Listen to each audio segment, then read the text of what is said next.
Hi guys, it's group 5. We are doing chapter 3, project management, and this is Claire Cocco. I'm Todd. I'm AJ. And I'm Trinity.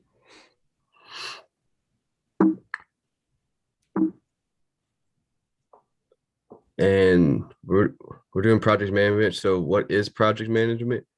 Project management is an organization formed to ensure the programs, projects receive the proper management and attention, which you can find on page 62 of this textbook. And we will show you a short video of what is project management.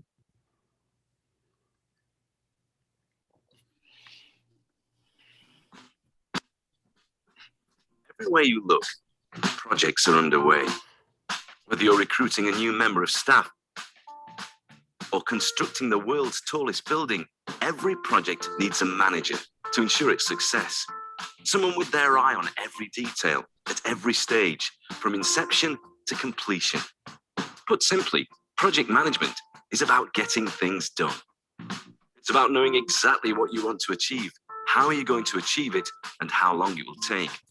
It's about ensuring that everyone involved shares and understands those aims before the first steps are taken, and that they continue to as the end of the project, whatever it is, draws closer. Because successful projects don't just happen. They're not just a long list of jobs to be done.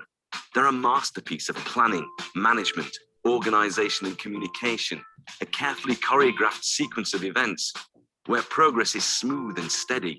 One step leads seamlessly to the next, and every possible hitch has been considered and counted. A successful project needs people with the right skills and knowledge at its heart.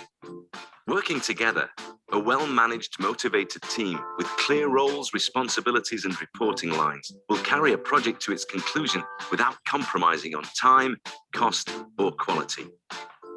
Project management is a wonderful thing, but it's easy to forget how the world might look without it. Because at its best, project management is virtually invisible. It's the absence of problems and the prevention of failure. But behind every successful project, whether it's changing the way a company works or the organization of an important event, there's an unsung hero, the project manager, who kept everything and everyone on track to ensure the delivery of the desired result. At APM, we support project managers in all the amazing work they do every day. If you'd like to know more about project management, visit us at apm.org.uk/whatispm.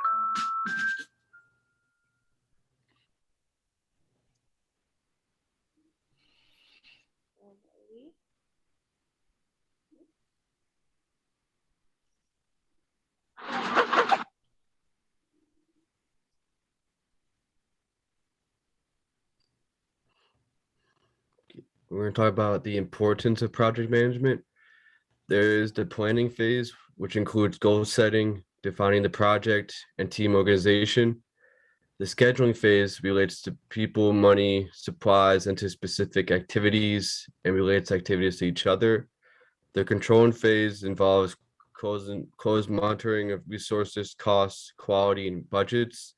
And the project manager coordinates project activities with other departments and reports to top management.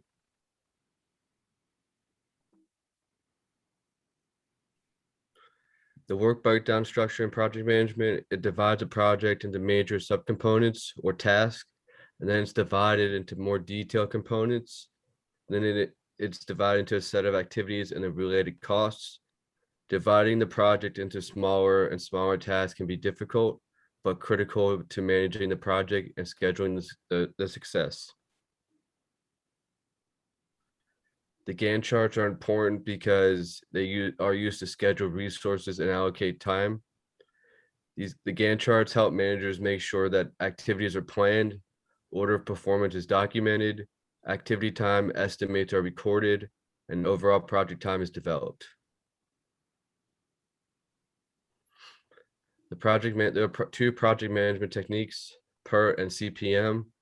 PERT is program evaluation and review technique. It is a project management technique that employs 3-time estimates for each activity. Critical path method is a project management technique that uses only one time factor per activity.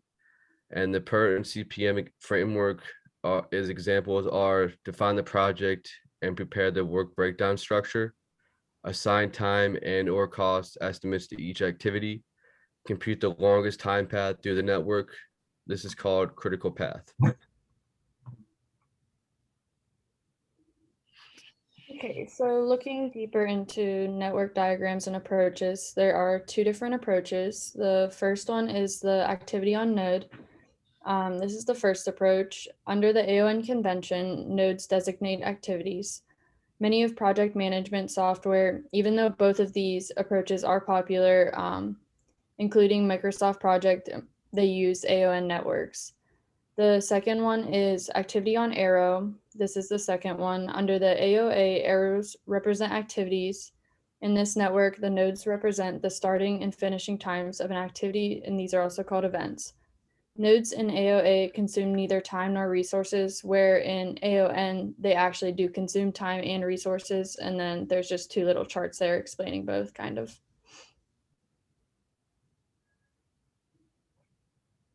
Okay, so determining the project schedule.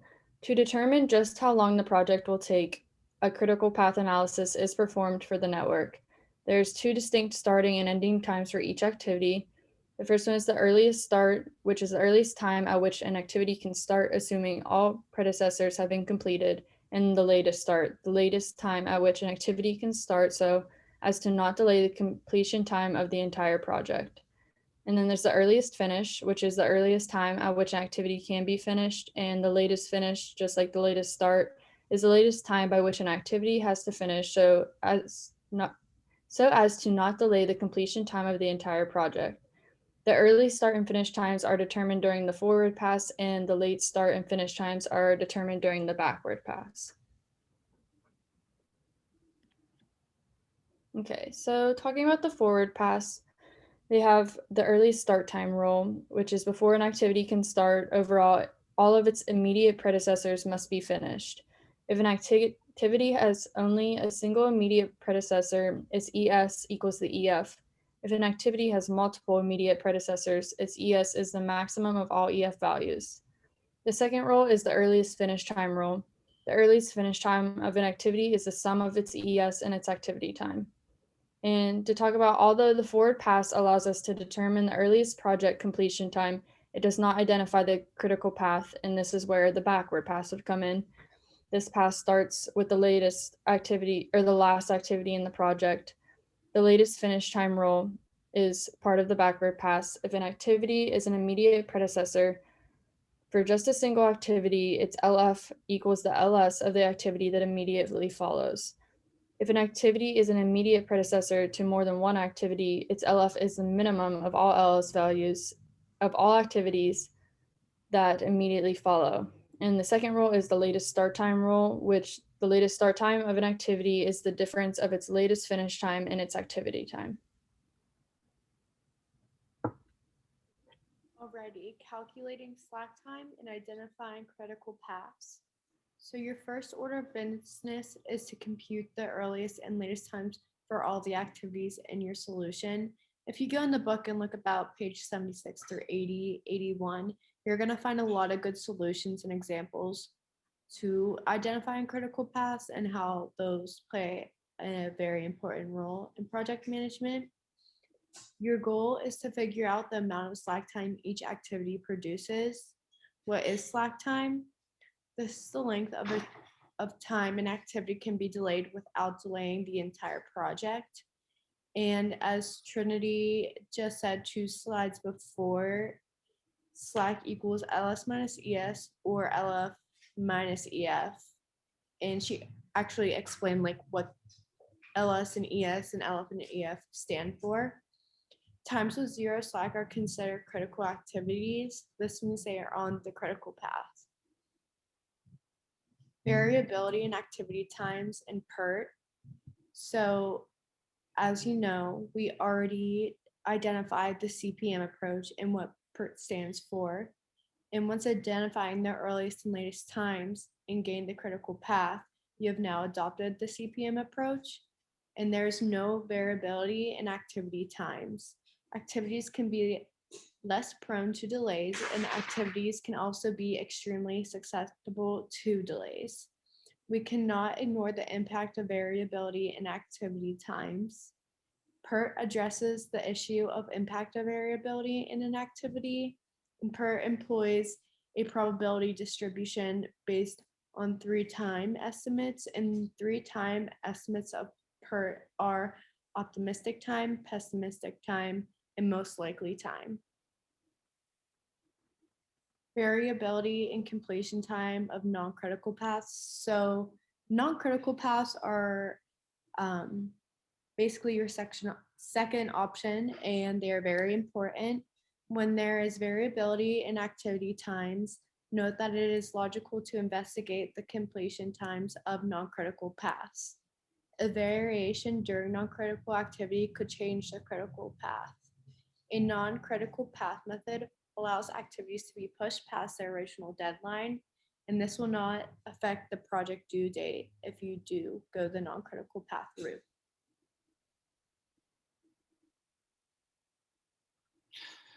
For our case study, we did the Big Dig, and the Big Dig was the largest, most involved, and technically challenging highway construction project in American history. It had several engineering feats, which a few of them were deepest underwater connection, world's widest cable stayed bridge, and the largest tunnel ventilated system in the world. It was built up with 161 lane miles of highway, and it reduced the number of on and off ramps. It created over 300 acres of parks and open spaces also. The planning for the Big Dig started in 1982, and construction did not start until 1991 and was planned to be completed by 1998. But with many surprises and unexpected construction and engineering conditions, resulted in further problems delaying and adding more costs, so it did not get completed until 2006. It involved numerous construction and engineering firms, the involvement of various levels of government, and the pressure to complete the project sooner rather than later was also making it go slower. The cost for the project was originally supposed to be $2.8 billion and ended up being $14.6 billion. And the project is not going to be fully paid for until 2038, which will cause the cost to rise to $22 billion because of the interest. And for our discussion questions, there are: how could the Central Artery Tunnel project avoid the delays it faced? They could have used the critical path, like we mentioned before in the PowerPoint, and benefited from knowing the earliest and latest start and finish times. This would have made the construction not be 8 years past of what it was supposed to. And our second question is, how could the use of breakdown structure have benefited the Central Artery Tunnel project? It was the biggest construction project in American history, and dividing it into tasks and sections would have made the project run more smoothly. They used a bunch of different engineers and construction companies, and they were all working on the same part, and they had no communication. And if they would have broken them down into smaller parts, it would have made the construction finish on time. And for our group discussion question is, what is an example in which project management is needed, and how is it useful? All right, guys, and that sums it up, and we hope you enjoyed. Thank you for listening.